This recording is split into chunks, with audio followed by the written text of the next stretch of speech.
Cool, cool.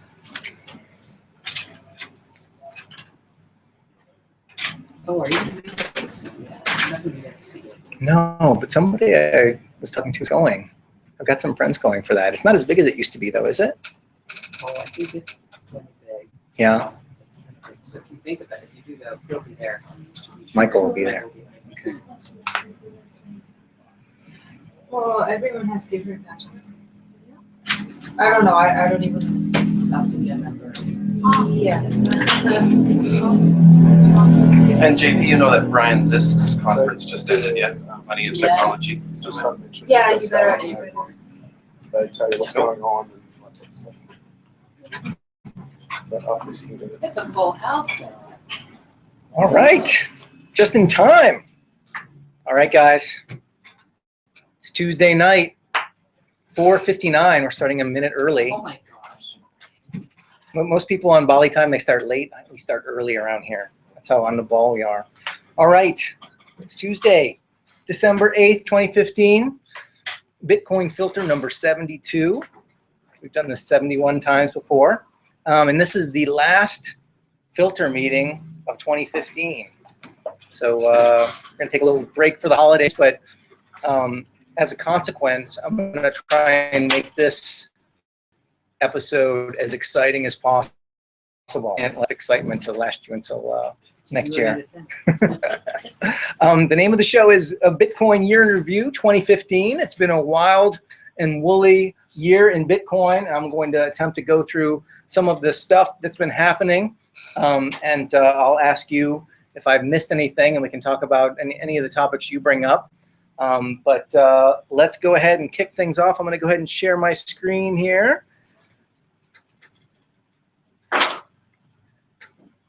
So the folks at home can see what we see up top. All right. So we are, one moment here. We're coming to you live from Hubud, hubud.org. They're nice enough to give us a little air-conditioned space to have our meetings in every week. And we bring this up at the top of every meeting because if you're listening at home, we want you to come visit us. We are building a Bitcoin economy in Ubud, and we couldn't do it without the kind folks at Hubud. They give us the space to meet. And if you're ever in Bali on a Tuesday night, we hope you'll come see us. While we're not together in person, we're on the Facebook group, Bitcoins in Bali. Do a little search on that. This is where we hang out online. We post the stories that pop up during the week, and then when we get together in person, we talk about it in person. So get in there if you're not already a member, and post some things in the group for us to talk about. All right, let's get into the numbers here, guys. We are sitting in Indonesia, and the largest exchange in Indonesia is bitcoin.co.id, and we're talking about a price of Bitcoin of over 5 million rupiah for one Bitcoin. And there's about 1,800 Bitcoins that have traded hands in the last 24 hours. I met with Oscar from bitcoin.co.id recently. Christine and I went down there and met with those guys. And they've been going in and out of the top 10 in terms of volume in Bitcoin exchanges. They were up 3,000, 4,000, 5,000 Bitcoins in a 24-hour period. So a lot of people forget that there's 250 million people in Indonesia. It's a very large country. And as far as I know, they don't have any good rivals. So it seems to be taking off. You know, he's got about 27,000 subscribers in his exchange. So I think it's something to watch. Anyway, check out bitcoin.co.id. Most of us, though, are used to talking about the price in terms of dollars. Check that out, $397. We seem to be bumping up against $400. I've seen on some of the exchanges we've gotten as high as 407 in the last little bit of time. If you look at here's the 1 week chart. This is enough to make some people queasy. We went from about 360 down to about 350, and then over here we're up right around 400, 399. That's a lot of movement in 1 week. It sure is, especially compared to the rest of the year, which was like. Yeah, let's take, since we are You taking. saw gold, yeah. Gold took a big dive and then shot back up again. Did it? I haven't looked at gold in a little while, but That's interesting. Check the gold chart for this week. Okay. Let's take a look at the year. What has Bitcoin done over the last year? This thing is like the Bitcoin time machine. You can see the dates up here as I scroll through. But yeah, you can see it was pretty boring. We were at about 350 last year at this time, and we were down in the doldrums all year. I think we got excited there in the summer for a little minute. Yeah, in here. Yeah. Well, this coincided with my living on Bitcoin month. Right. Yeah. So obviously there was a little more interest in Bitcoin during that time. Actually, it was really a cool thing that happened during that month because it showed, like, basically I was buying Bitcoin, spending Bitcoin, buying Bitcoin, and at the end of the month, I had actually received like a 8% discount on everything I bought because the price of Bitcoin had gone up. Of course, that could have gone the other direction.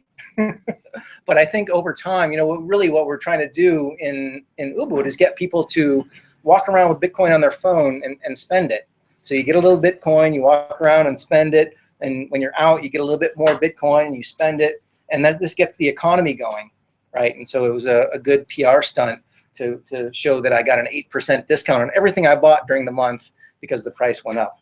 The Bitcoin gods were in my favor. So that was back during the month of July. But this whole year it was kind of a little bit boring, especially in here.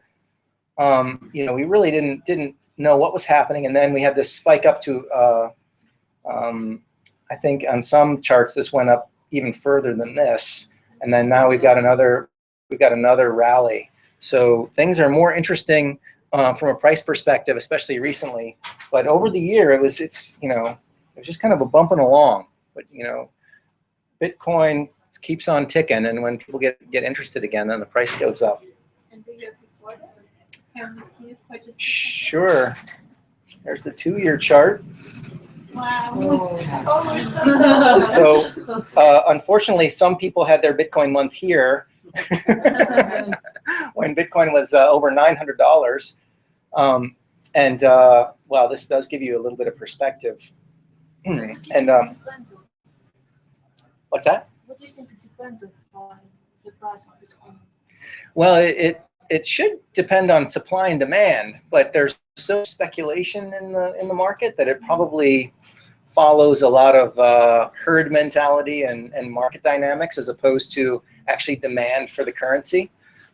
Someday when Bitcoin is ubiquitous, it should be very stable and not so sensitive to basically fear of missing out. People trying to get on the bandwagon when the price is going crazy. But right now we're living in a world where it goes up and down a lot. But not so dramatically this year as in previous years. Yeah, this last year has been much more stable. This is like about the last year that we were just looking at, and let's see what it looks like. The whole story. Back when Bitcoin started, back here in 2009, January of 2009, it was very boring here for the first few years until Cyprus happened, and then the U.S. government said it was okay, and then China got involved, and well, and here we are. But one thing that's interesting with all of these spikes is you see a spike and then it settles down higher than it was before. So this first spike, if you go back to 2011, this is what the world looked like in early 2012. We had a spike, and it settles down to something higher than it was before. Spike, oops, a spike, and then it's higher than it was before. Spike, and then somewhere north of where it was before. So it's kind of this reverb thing happening. More and more people get involved. Of course, everybody who's up here, who bought up here, is probably not selling. They're waiting for the next spike. So it settles down somewhere north of where it was before. There's a lot of what they call technical traders that try and make their trading choices based on the magnitude of the shifts and the velocity of the trading, etc. But I'm not that smart. I follow larger trends that don't mean that I have to be that sophisticated, but I can see that this is happening over and over again. And the whole Bitcoin universe is only worth about $5 billion, so there's no reason why this kind of thing couldn't happen once or twice more. Sometimes people come to me and they say, I think I missed the boat as far as Bitcoin goes. And you definitely have not missed the boat. I mean, Bitcoin may fail, but if Bitcoin succeeds, then you definitely have not missed the boat. So hopefully you can see that if you put this thing in perspective over the last 6 years, you can see that we're still in the baby step area. All right, so this is a few Bitcoin numbers. Rick goes over these, and he usually goes pretty fast. I don't know if it's completely obvious to everybody what we see here, but the interesting things here are all Bitcoins on planet Earth are worth today a very exact amount. That's because we know exactly how many Bitcoins exist, and we know what the price is. This is not true of other forms of money. One of the things that makes Bitcoin unique is we know the total supply. We don't know how many dollars exist, how many euros exist, how many yen exist. And so that allows governments to inflate the money supply without us being aware. But the Bitcoin money supply grows at a very steady pace based on math. And so you always know the supply of Bitcoins. And eventually that'll be a function, the price will be a function of supply and demand, and we'll know the supply.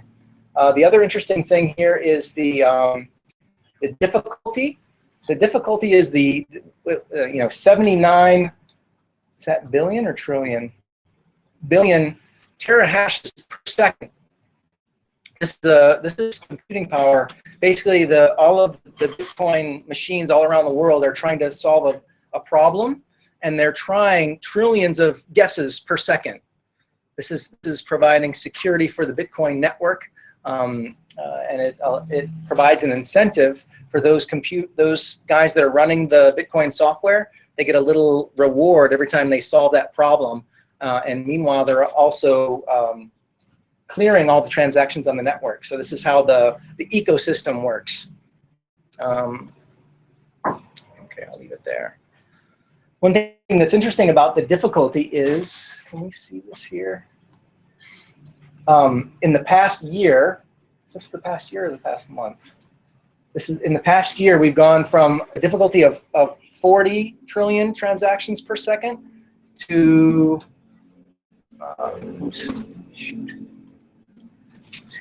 80. So the amount of computing power that's securing the Bitcoin network represents the largest supercomputer on Earth. It's orders of magnitude larger than any single computer on the planet.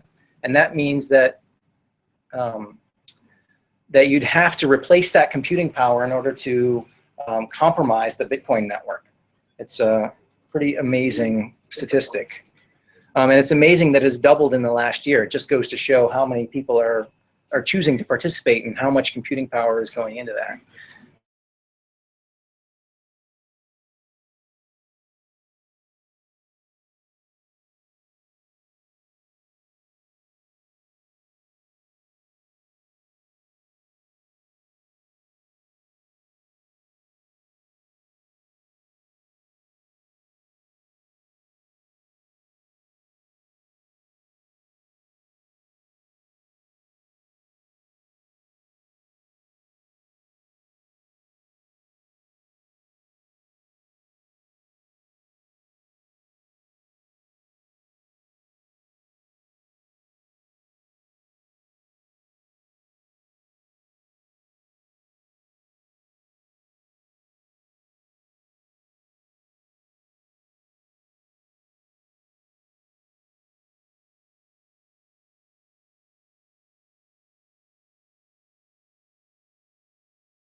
There we go.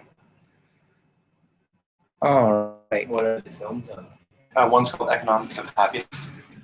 So it's just a bit outside of the Bitcoin focus, but just the general, just how changing our economy can improve our lives.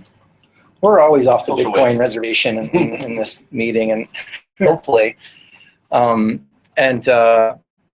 it's just a mix of movies. I think we're going to be in the theater like all day, like from 1 to 6. So pack a lunch. Actually, don't pack a lunch. No. Order food there. Yeah. And will there be? I don't know if I can hold it that long. Yeah, we'll stay Okay. Yeah. All right, it's going to go from 1 to 6:15, guys.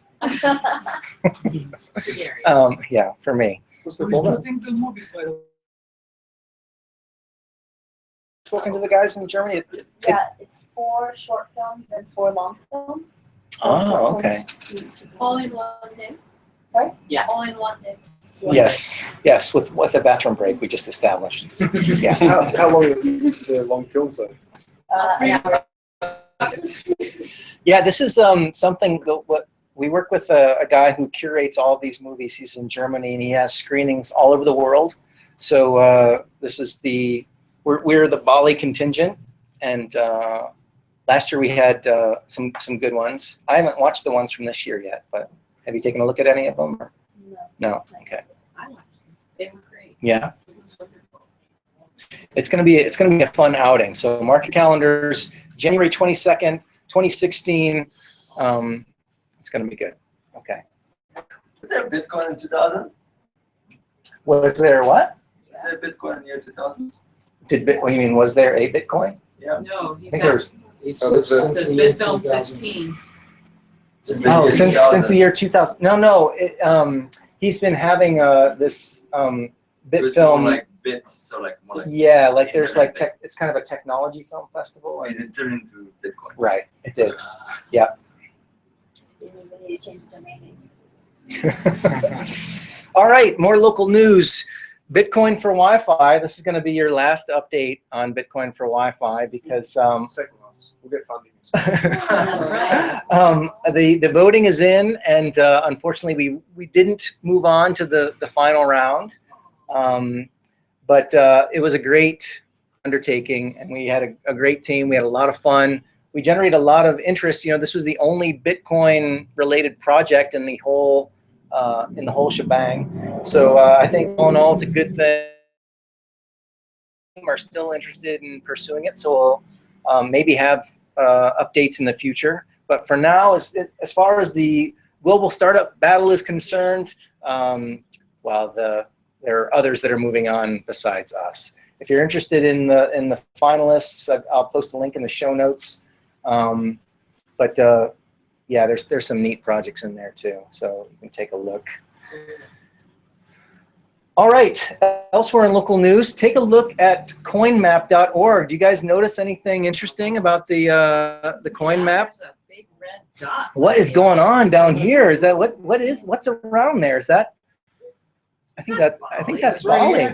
Well, how could that be though? Because that's Bali. But look at Jakarta. That's a much bigger place. Singapore. That's a much bigger place. Yes. The number of Bitcoin merchants is growing here in Bali. We've got 2 more to announce today. Have you guys heard of this place called Alchemy? Alchemy is going to accept Bitcoin. We're in the final stages. We just need to train their staff, but I will give you guys the green light as soon as possible. But yeah, we are up and running, and yeah, pretty soon you'll be able to go and buy all of the raw juice and salad that your heart desires, all with Bitcoin. Maybe you can even get an enema. I don't know. We're working on that part. We're working on that part. I'm not. Jane will accommodate. You get the juice first, and then the enema comes later. So we'll baby steps. Bitcoin works with everything. Bits in, bits out. There's the listing. There's the listing. Alchemy up in Penistan. If you haven't been there yet, check it out. They're redoing the entire place. One of the things that made it possible for us to do it right now is they're redoing the entire facility. all of their staff is idle. So I got in there and trained the staff, and it was a good time to introduce something new. So check. Well, there's about 35 other places in the neighborhood. You can rent a scooter, get a tattoo. There's other that are good. The Cinta Bahasa. How's your Indonesian? How's your Bahasa? You can pay for your Bahasa Indonesia lessons. Food at the Onion and Kismet. Yes. So you can get a full listing at CoinMap. Yeah, if you go to KindMap, you can kind of zoom in and see the places that accept it. You can pay for your Hubud membership here. What can't you do with Bitcoin? My groceries. Actually, I found out you can't buy gasoline.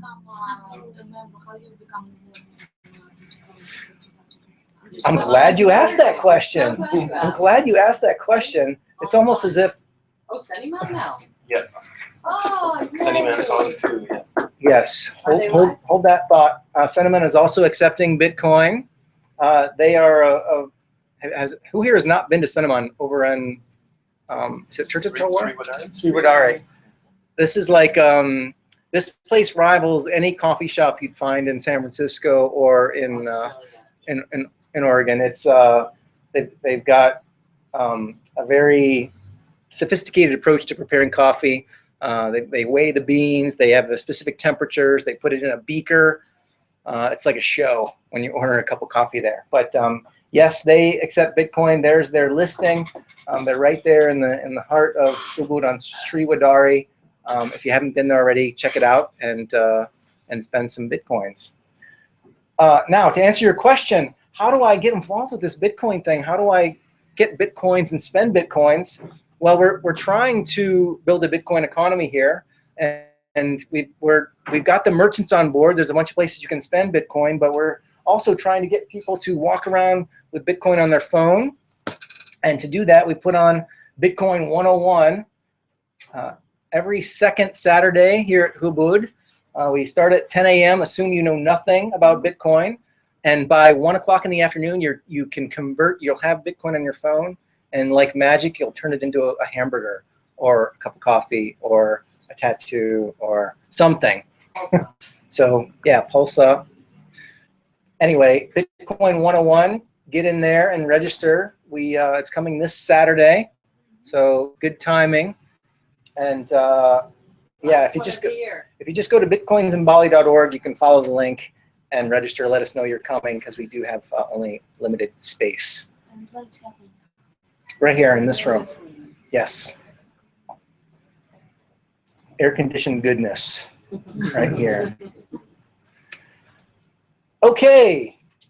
Well, the name of the show today is the Bitcoin Year in Review 2015.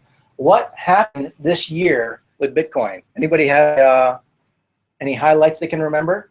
Come on, you guys have been coming all year. Greece. Greece, yes, we're going to talk about Greece. Anything else? The Silk Road drug marketplace got shut down, and Ross Ulbricht got his sentence. That happened.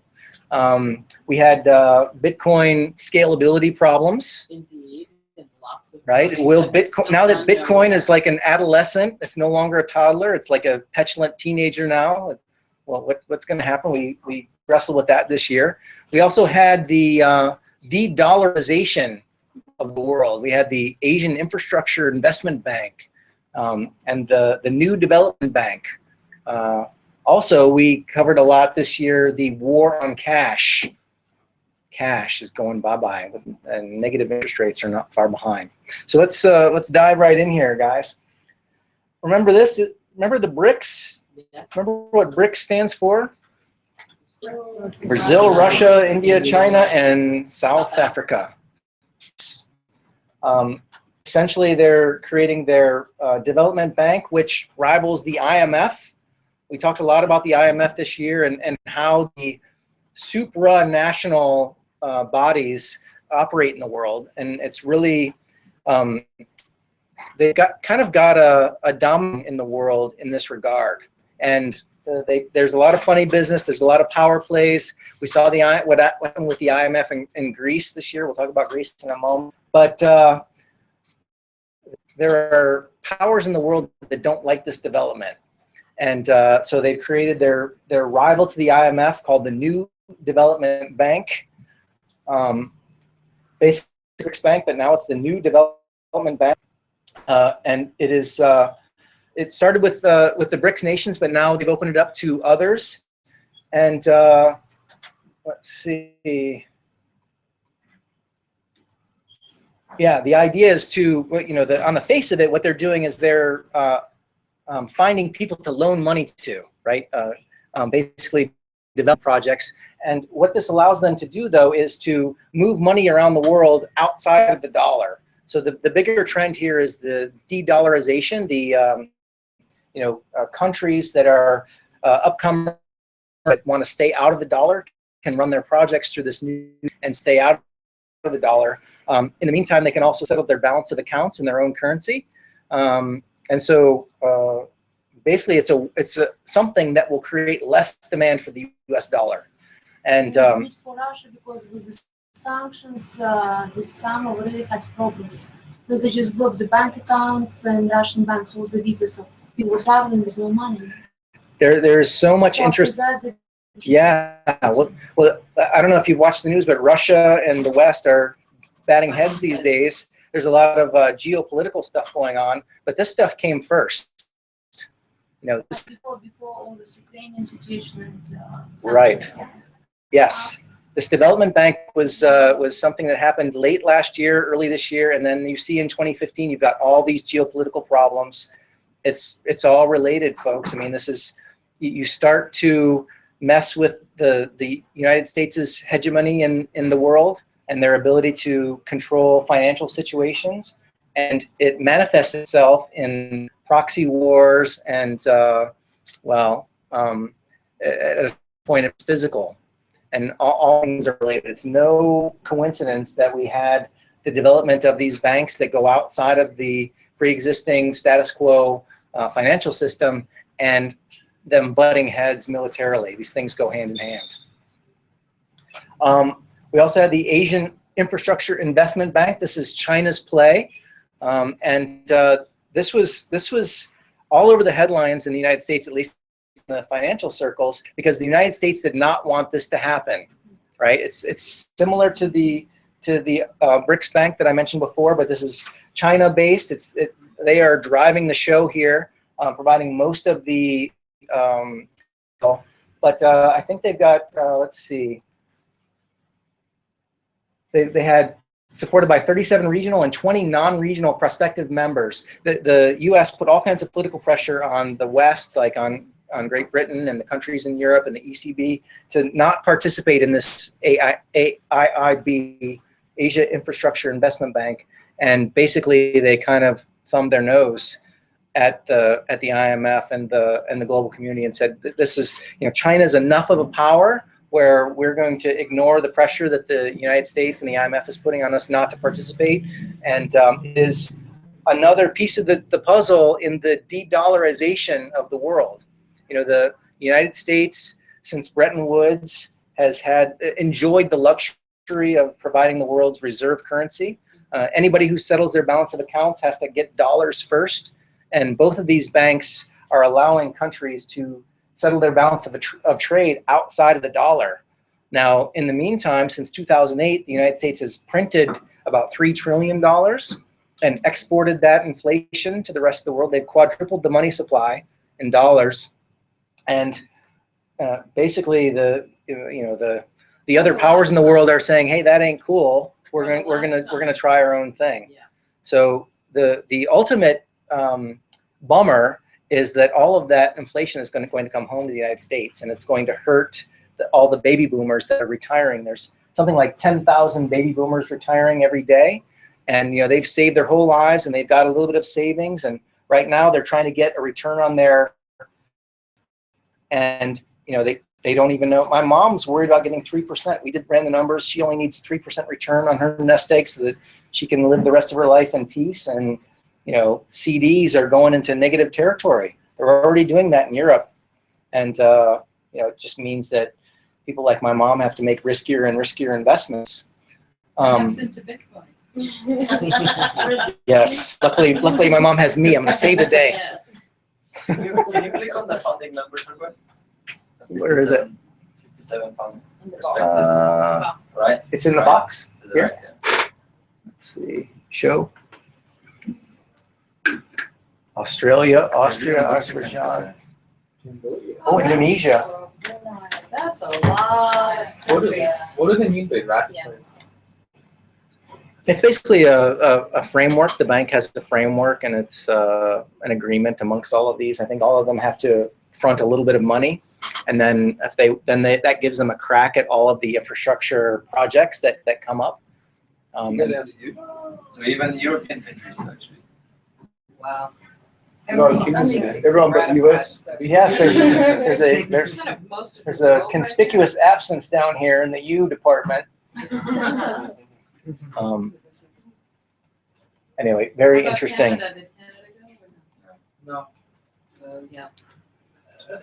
They're too Mexico? scared. Yeah, they're definitely too scared. All right, moving on. Oh, okay. This is just an article about how the United States was trying to thwart the founding members from getting on the bandwagon here. And failed. Yeah, so you can check that out on yourself. So, and here's the latest. This was from September 9th, AIB to grow to 70 members soon. Sees first project. So this thing is happening. And when it happens, it's going to create a smaller demand for US dollars. That's the thing to remember. Okay, another thing we talked about a lot this year is the special drawing rights, the SDR. This is the fiat currency of the IMF, the International Monetary Fund, the World Bank. It's the last entity that has fiat currency and a clean balance sheet. They've got the third largest gold hoard in the world, and they're not a country.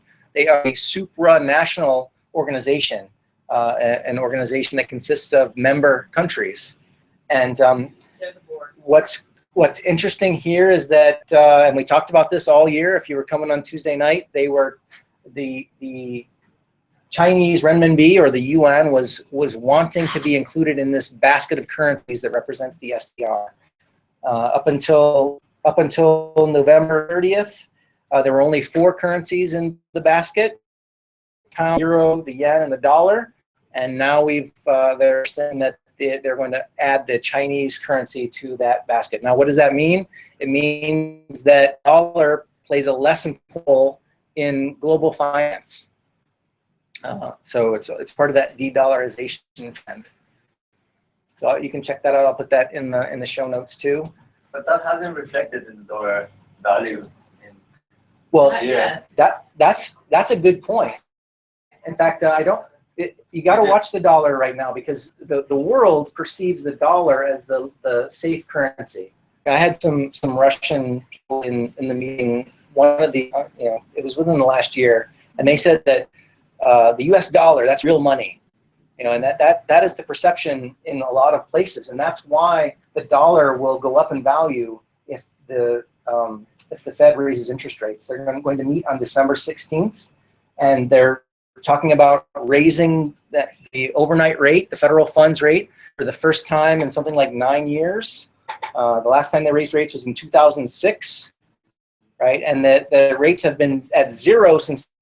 So, the federal funds rate affects the price of everything. This is the reason my mom can't get 3% on her money, because the central bank in the United States has had the interest rate at 0. Right? Not only have they printed $3 trillion, but they've held the interest rate at 0, and this skews the price of everything. That's why the U.S. stock market is at a record high. That's why we were back in a housing bubble. The world does not know what things really cost. What happens to your home price when the interest rates go up? It means you can't get as much for your house. So if the rates are artificially low, or there's twice as much money in the economy, then you don't really know what your house is worth. When it snaps back to reality, that's when you have a bubble burst, and this is what happened in 2008, and it's going to happen again. It's a mathematical certainty. Pardon? I saw the recovery, at least in Europe, I speak with all my friends, and I realized that we're recovering, it's stable, it's even going up. Yeah, well, if you had if you have a house, then you probably stay in the United States because housing prices have quote unquote recovered. Same like this, and it's for the last 3 years. Yeah. It was really down, but now they're really making so much. So, But the big reason why that has happened is because there's an artificial stimulus going on. The U.S. government holds interest rates at 0, and that means it's very inexpensive to borrow more money to buy a house. So that drives the prices up. But when the interest rates start to go up, that means that people can borrow less money, and that means that they can afford less house. You thought was worth $1 million, $1,000, you get it, but you can't sell your house, and it's a huge mess. So we'll see. Yes, there's been a quote unquote recovery. The prices have come back, but like I said, we don't really know this of anything. That's the scary thing, right? That's why they haven't wanted to raise the rates recently. Right. I mean, up until now, because they were afraid of what's going to happen. Well, we will see. Hold on to your hats. December 16th, the U.S. Federal Reserve is probably going to raise the rates not even 1%, like 1/4%, 25 basis points. And every time this happens, the markets just freak out. And there's some additional news for Americans, which is that the IRS is now going to enforce the passport revocation if you are not current on your taxes. Which means, I did see that. Which means that they're expecting something and they want that money at home. Well, the U.S. government is broke. Yes. They have unfunded liabilities in the hundreds of trillions of dollars.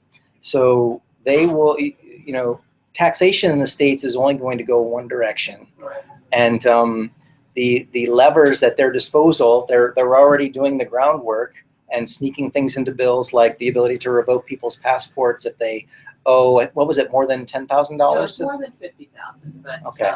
But you can, if you're an expat and you've transferred like $5,000 3 times in the last 3 years and not filed, your penalties will be that much. Oh God. Oh yeah. Yeah. So, I'm too depressed to go on. That's all. no, sorry. I'm just underscoring your Well, point. I mean, I don't want to go too far down the rabbit hole, but we have these debt crises in the United States, right? They have the debt ceiling, and there's like all this panic about the U.S. government shutting down, and they ram through these things called omnibus bills. It's the budget that they have to pass in order for the government to stay open. And when they have one of these quote unquote omnibus bills, they sneak in all kinds of the dingleberries onto these bills that have nothing to do with the budget.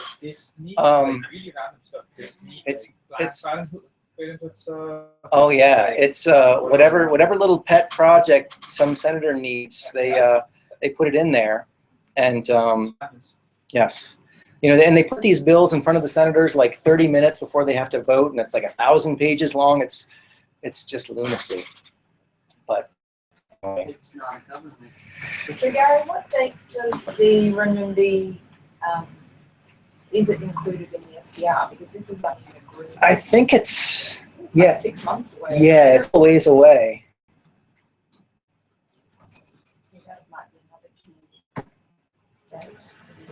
Yeah, I'll have to look that up. I don't know off the top of my head, but it isn't immediate. You're right. It's like 6 or 10 months from now. I don't know too much about the IMF, but I thought it was an evil. You just had an intuition that it was evil? Yeah. Maybe it's because of Cruella de Vil. Did you see 101 Dalmatians? After 101 Dalmatians, she went to the IMF. Yes, she does look like Cruella. Isn't this just going from one evil to another evil? Well, IMF, like, it's interesting, probably, yeah. Probably. Well, it's interesting because the United States was the single power in this regard for decades, and they weren't too evil. They weren't evil enough to drive countries like the BRICS countries to do their own thing. But we've been so ridiculous since 2008 that yes, we have been. these guys are trying to balance the power, the monopoly power that the United States and the IMF has. So presumably the whole system will be slightly less evil because we've got two people competing on the evilness scale. Yes. Okay. What's next? Oh, it's the war on cash. Watch out, folks. Denmark moves steps closer to being a cashless country. What's wrong with cash? I mean, what's wrong with getting rid of cash? Isn't it more convenient to walk around with money in your phone? I mean, that's how Bitcoin works. I mean, cash is dirty. It's got germs all over. You have to go to the ATM. Shouldn't we get rid of cash?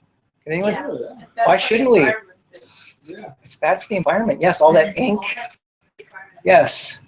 Trees dying. Trees. Yes. It doesn't go flat though. It doesn't necessarily get recycled near when somebody throws it out, just another user throws it out. Yes. Yes. I think they shred it up and throw it right into a river somewhere. I think it's very much because that's the problem. That basically, what we're talking about that it's a fake money which doesn't exist. They keep printing and printing it, so the value is unknown. So we just being in slavery of American currency, probably. And that's it. Well said. I couldn't have said it better myself. Come out with the bricks, and that's going to be a huge change for whole planet in all senses, like in all senses, not only ecology. You can't make a mattress and then sleep on it. You know? Yeah, a mattress made of money. That would be very comfortable. I would like that. I would like that. That's what the grandparents do. Well, so this is an interesting. So did anyone have any complaints about getting rid of cash together besides the betting problem that it creates? That was my issue. Okay. Yes. Yes. We can no longer. Or skeptical about the security that revolves around them. Well, once. Privacy. Yeah. Privacy. Yes. Once cash is totally digital, then they can watch exactly where you're spending, and I'm kind of I feel like I'm on the wrong side of the opinion on these things when I talk to people, because people, when I say money laundering isn't really a thing, it's like, what if you called it anti-financial privacy? It wouldn't go as far.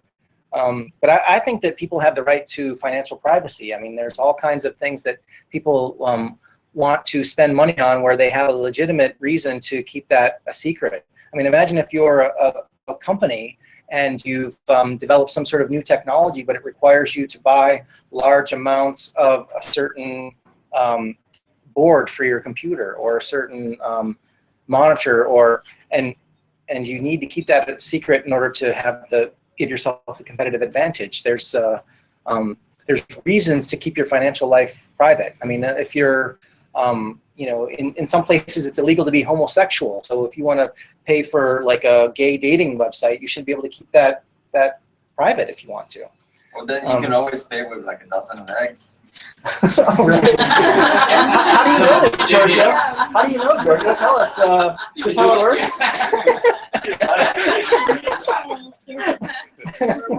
We need a correspondent in that area.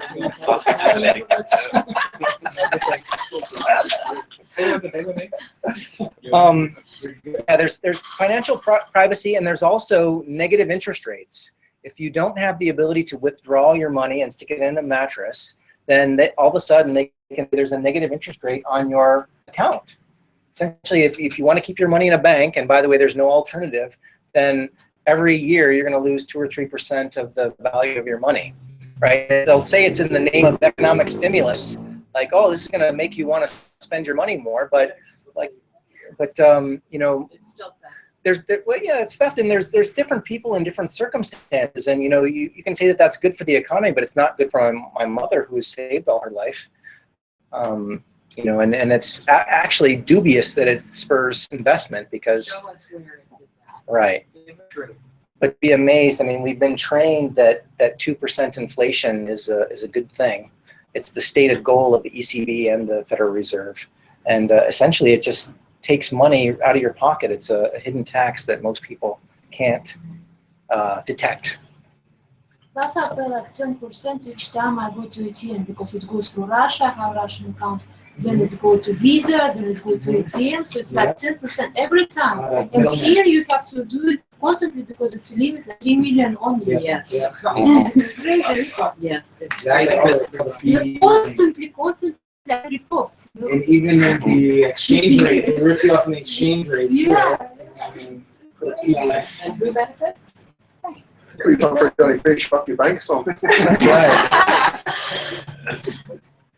Let's remind everybody they've got Bitcoin 101 this Saturday. Yes. Yeah, so if you're getting lots of bank fees, if you're tired of the ATMs, just come see us on Saturday. Yes, come see us on Saturday. All right, where are we? Greece. We're still on cash. People in Sweden are hiding cash in their microwaves. I don't know why that's a good idea. I thought the bed was a better idea. As it gets closer to having the first cashless society with negative interest rates, Sweden is shaping up to be the first country to plunge its citizens into fascinating and terrifying economic experimental territory, negative interest rates, and a cashless society. The Swedish central bank held its benchmark interest rate at negative 0.3% today. Although retail banks have not yet passed on the negative interest rate to the Swedish consumers, the longer it's held there, the more financial pressure there will be for banks to pass that cost on to their customers. So we're heading there in Sweden, in Denmark, and also In Finland, the basic income. yeah, basically they're there's this kind of they're trying to make it less and less nice to deal with cash. This is a story that we talked about back in March. France steps up monitoring of cash payments to fight low-cost terrorism. They're changing all these thresholds where from September onwards, people who live in France will not be allowed to make payments of more than 1,000 euros in cash, down from 3,000. The cap for foreign visitors left higher for reasons that include facilitating tourism will be cut to 10,000 euros from 15,000. Any cash deposit or withdrawal of more than 10,000 euros over a single month will be automatically signaled to the TRAC Anti-Fraud and Anti-Money Laundering Agency. That's crazy. Yes. So Good news for Bitcoin. it is good news for Bitcoin, but it's, You still have you know, to transfer get your money out. but the thing is, it's like a troubling, if this is considered normal, they're going to come after Bitcoin for this kind of thing. They're going to try and clamp down and say if Bitcoin will allow you to do this without being detected, they're going to come down on Bitcoin. It's not a good thing. What if you get involved in Bitcoin before this actually becomes an active? That's Well, I mean, I think it's a good idea. It gives you flexibility. I mean, if I was a Greek citizen, I would have loved to have $10,000 or $15,000 in Bitcoin so that I could pay my vendors outside of Greece, that kind of thing. How about if you were Syrian and had to flee the country? Right. Yes, Syrians, they have to flee the country without, they can't carry cash when they're, and they can't even carry their phone. But obviously, with Bitcoin, you could carry your Bitcoins in your head and If you just remember your login account. that's right. It's called a brain wallet. It's very secure. I'm very new. Unless to you're this. me, I forget.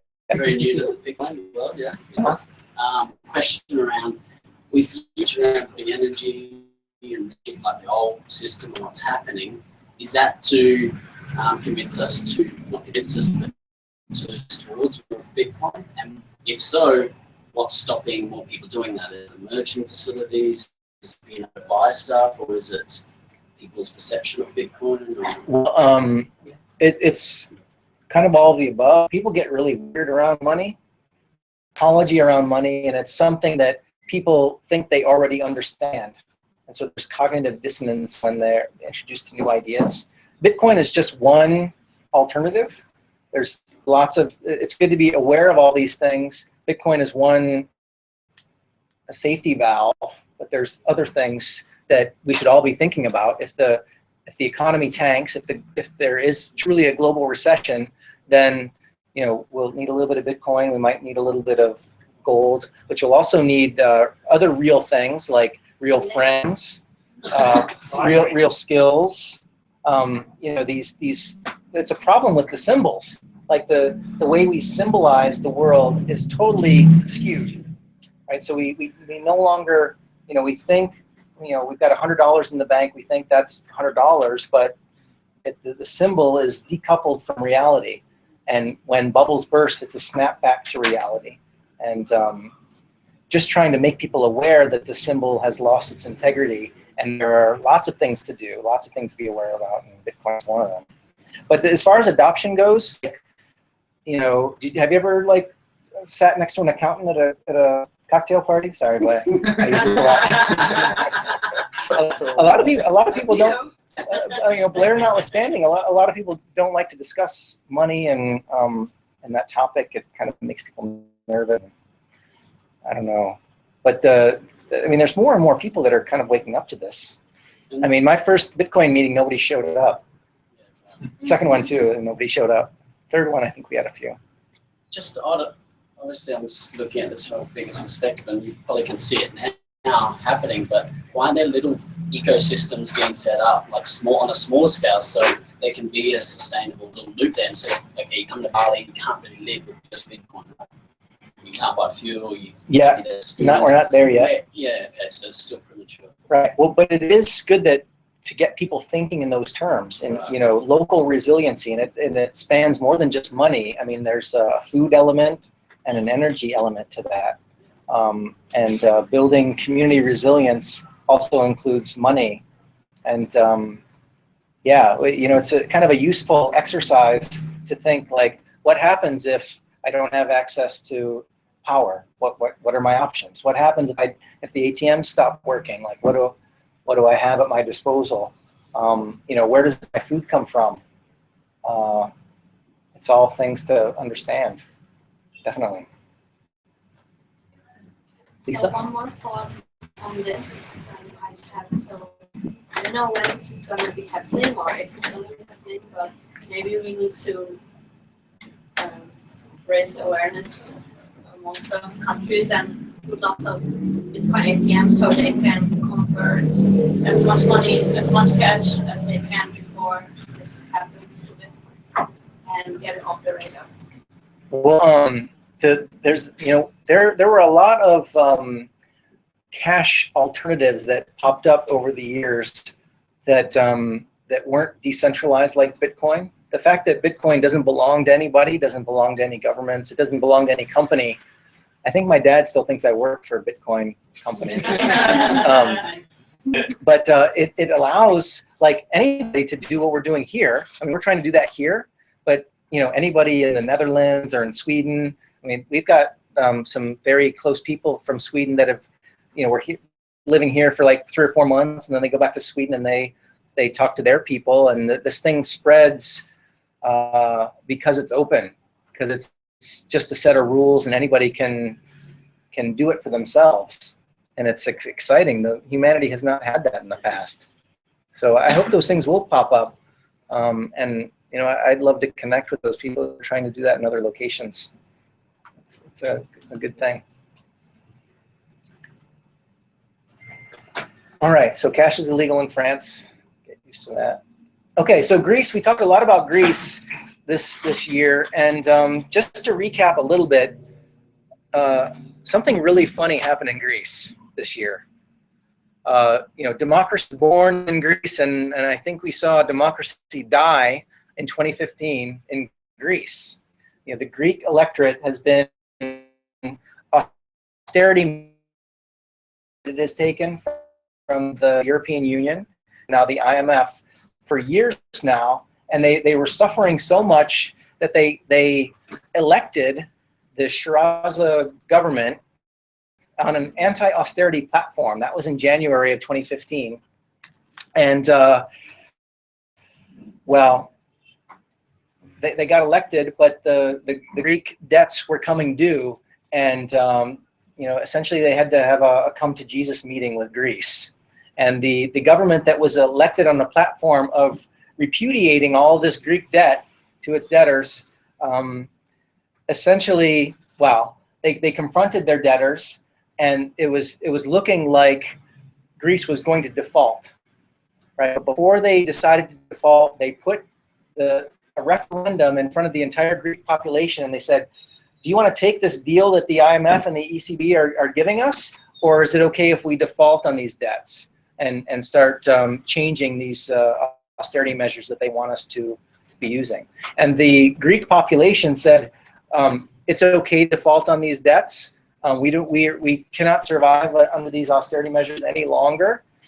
And it went to a vote, it passed, and then the Greek government went against the referendum that they held specifically on this topic.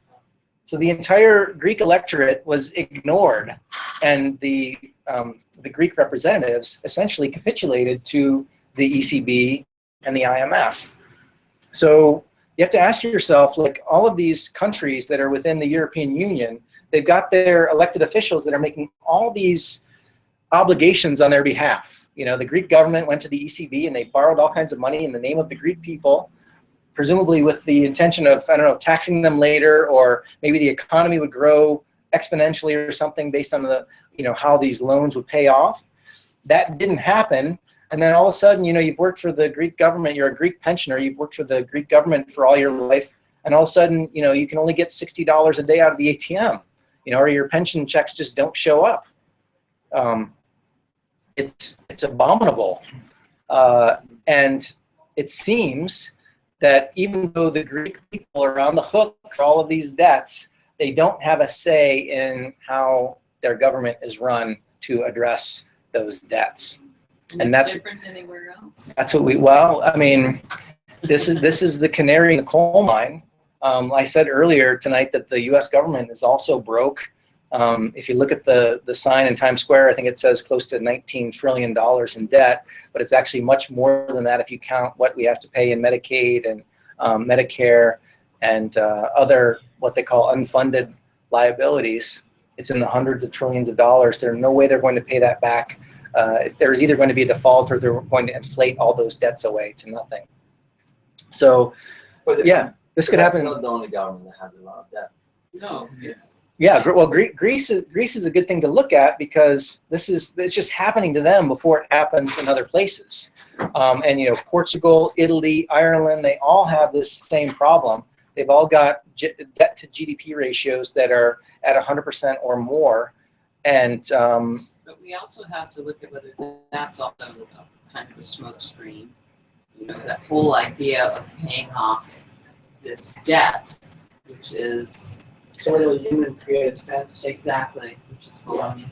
Yeah, here we have the planet, and the planet is in, you know, 60 trillion gazillion billion dollars in debt, and all you can really look at is a planet. Like, it is a total fantasy that is created on all of these levels. And that's how I view it. Is just that this is actually quite good. This is happening because the fantasy is coming to an end, and it's just gonna come down onto the people, and that's really ultimately how we are going to respond within ourselves to these changes. And if we are actually enabling ourselves to collaborate from compassion and empathic spaces within ourselves to get our communities into a thrival experience where we reignite the community spirit to cross-collaborate, which would only be operating in a natural flow with each other. And no, that's really well said. That's really well said. I feel the same way. You know, I feel like, you know, if humanity has something to learn from all this, you know, money has separated us. It has allowed us to dissolve our community and make it totally transactional.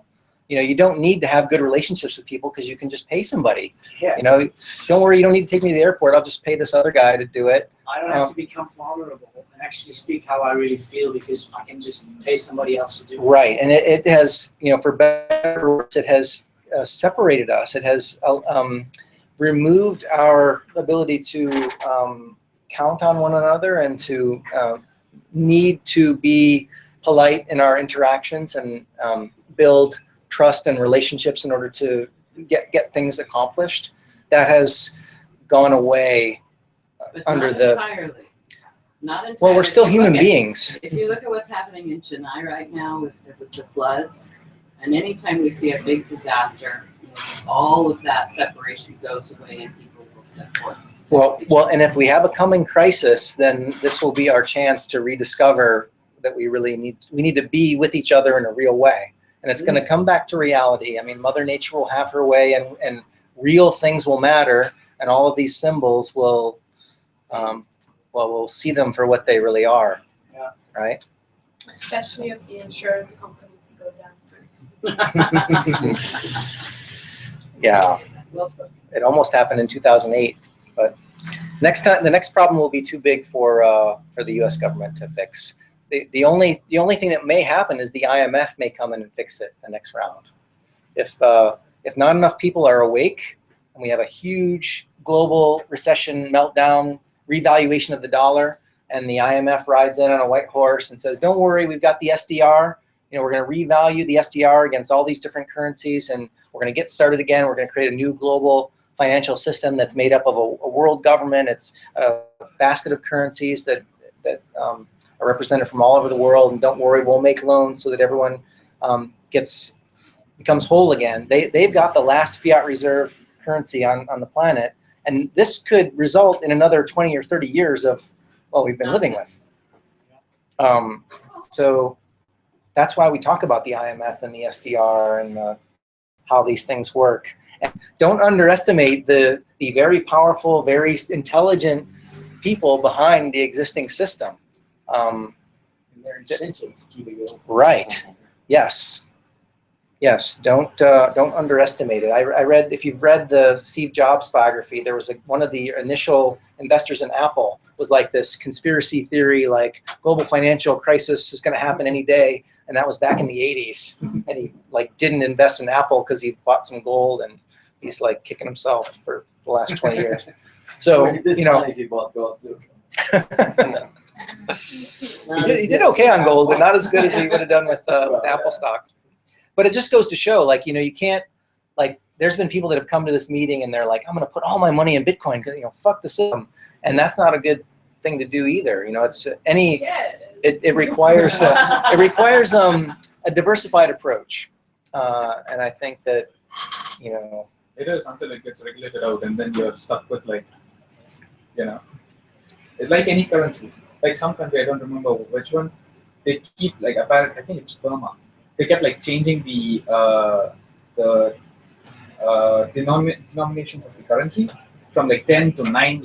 Also all the currencies are in 9s now, and everything that people have that they've saved under the mattress because they don't becomes worthless. Becomes worthless the next day. Yeah, Zimbabwe. It's happened. Yeah. I've lived in a country like that. Yeah. You just accept it.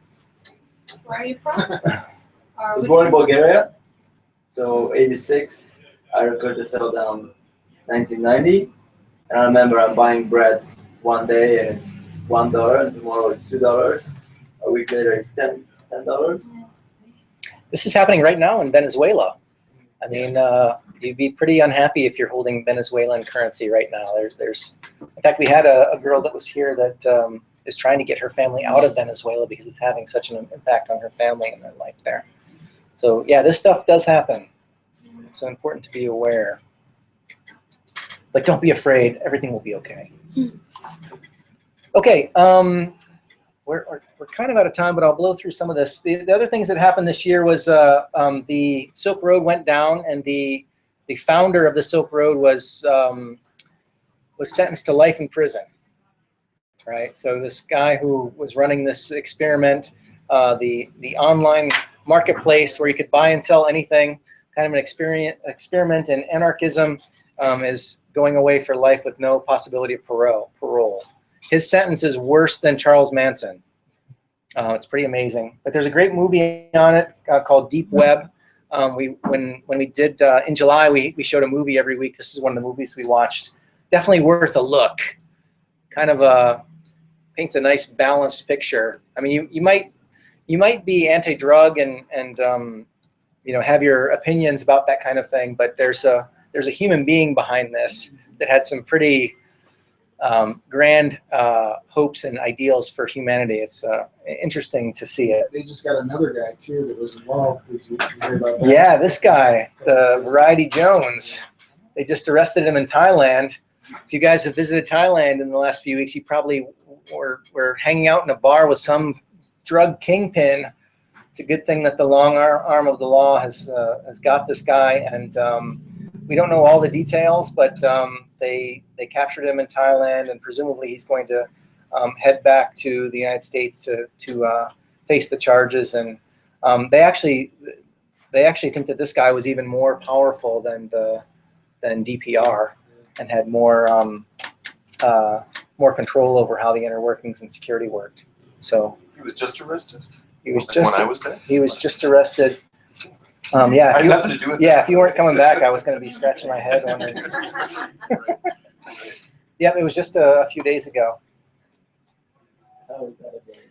Okay, we're a little bit over time, but I'm just going to cover this topic because it really is the Bitcoin story of the year. Back in May, this guy, Mike Hearn, one of the core developers for Bitcoin, kind of rang the alarm bell and said, Bitcoin is not scalable, right? Bitcoin can only handle about 7 transactions per second. Actually, I think our own Willie Woo broke that story way before we heard from Mike Hearn. Right here in this room, he was talking about that very topic. But anyway, that's actually less than 7. Right. Well, seconds, it's 7 is the technical limit, but in reality, it's much less because transactions can be transactions can be a little bit larger than the norm. But essentially, what this is you think about your Visa card. Visa can handle something like 10,000 transactions per second. 10,000 is more than 7. Right? If Bitcoin wants to be a global payment mechanism, instant payment mechanism, then there is a scalability problem that we are trying to overcome. And what's interesting about this, I mean, the technical problem is easy, and what it shows up as is a political problem for Bitcoin itself. You know, if Bitcoin was a company, then the president of the company could say, well, we're going to solve this scalability problem by changing the block size from 1 megabyte to 8 megabytes. Game over, like the technical decision is made and it's just done. But Bitcoin is different because it's a true democracy. Bitcoin, changes in Bitcoin only happen if everybody upgrades their software. And if everybody doesn't upgrade their software, then the change does not happen. This software is running on tens of thousands of computers all over the world. So a simple technological change is a difficult political problem because depending on what technology choice you make, it changes the economic incentives for vast swaths of the interested parties in Bitcoin. You've got the Bitcoin miners, you've got node operators, you've got wallet operators, you've got Bitcoin users. All these people are interested in having Bitcoin function in a certain way, and it's not going to change unless they all agree. So not 50%, but 100% has to. Well, there are nearly 100%. There are certain proposals on the table that will kick in when there's, say, 75% adoption amongst the miners or 90% adoption amongst the miners. The miners are the ones that are running the software that counts. They provide the security for the Bitcoin network. And in that case, there will be a hard fork, and in all likelihood, the remaining miners will get on board because at that point, there will be 2 Bitcoin blockchains, and we have a problem unless everybody gets on the bandwagon or not. But we've been talking about this for most of the year. We've been there's the transaction volume. You can see it's just going through the roof. Sorry, this is what has happened over the course of the last year. I mean, it's good. Bitcoin is successful. We're seeing record transaction volumes. But that's what's happening to the number of transactions. We're approaching the Bitcoin limit. And we've been debating this on and on. We've been going over this particular graph every week. And what this shows is these are all the miners. Like basically this discus fish is the biggest mining pool. They've got 19% of the network. And then it goes down from there. And every time they process a transaction, they're voting on which scalability proposal they like. So there's a BIP 100 proposal, there's the 8 megabit proposal, there's BIP 101. BIP stands for Bitcoin Improvement Protocol. And so right now they're voting on which one they would use if they were to move to a new thing. Over the course of the last year, 73% have said we're not changing anything. 17% have said they like this 100 proposal. Much higher before. 8 point. Yeah. Well, this is over the course of a year. If you look back at like the last month, you can see it's a little bit different. We've got 59% But this BIP 100 proposal doesn't go into effect unless 90% of the people agree. Is that the same as XT? XT is the 101 proposal, Yeah. which is right here, and they've got less than 1%. Oh my God, the miners hate them. Yes, it's been Bad PR. it's been quite interesting to watch. Like this first thing that I threw up here, this article on Mike Hearn. It was very kind of dictatorial. It was like, hey, wake up, we got to go ahead in a new direction. This is what we got to do, and it's consciousness that way. A lot of people were like, wait a second, like, we don't like the car salesman showing up and saying the deal is only good right now. You have to make a decision right now, or the sky is falling.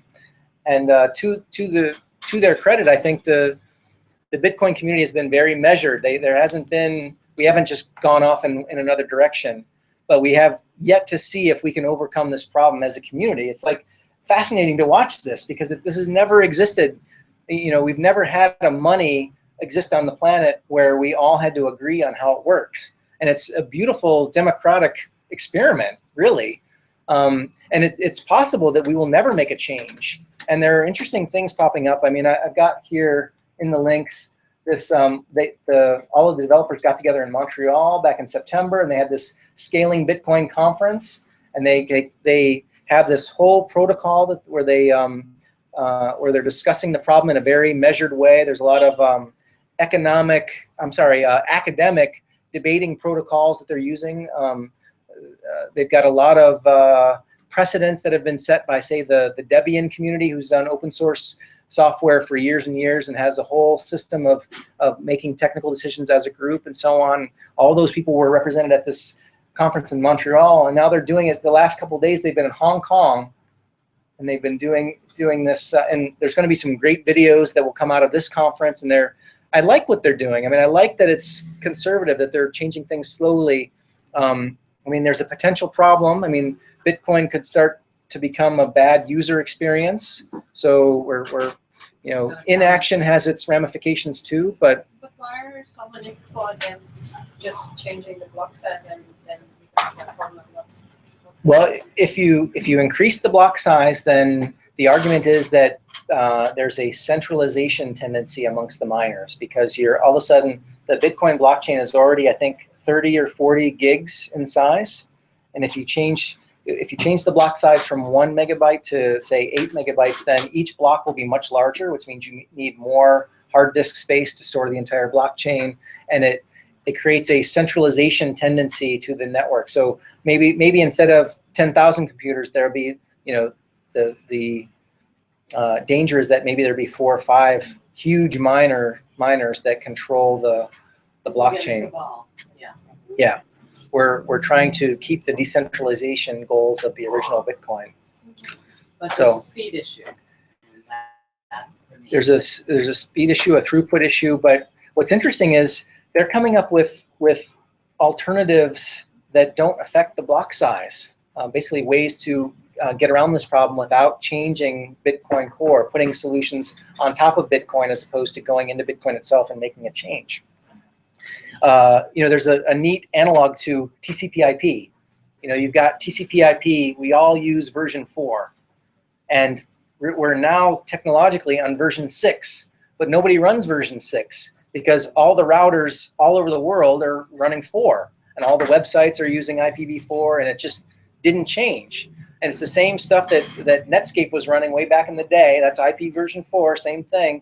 And they never imagined that they could run streaming video and video conferencing, and all that runs on this old version of the internet protocol that they thought was, too technologically inept to handle everything that we want to do. But yet here we are, 2015, still using IP version 4. It could be that Bitcoin is Bitcoin, and they'll just build the other solutions on top of it. But that is the Bitcoin story of the year, Bitcoin scalability. We've talked a lot about it, and it's difficult to understand, but I think we're getting through it together. Yeah, that's it. Any stories from 2015 that I'm guilty of omitting? Yeah. Well, this is highlighting the ability of humanity to act with integrity and cross-platform open source and transparency Yeah. to trade and exchange goods and services. Yes. Which is, of course, a beautiful emanation of the human endeavor on this planet, because somebody came up with the fantasy of using, currency to trade to start with, which is a human-created concept that has no basis in reality other than us believing that it is. Mm-hmm. But in your story around Greece, in this endeavor of the human spirit to break free in the sound of it from the old paradigm and operate in a new frequency that is around integrity and all of these good attributes that are actually inherent to all you beings on the planet.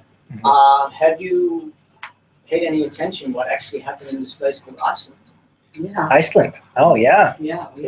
Because obviously it's been totally washed out all around the net, and occasionally you find a little post on Facebook because people do get it through the matrix.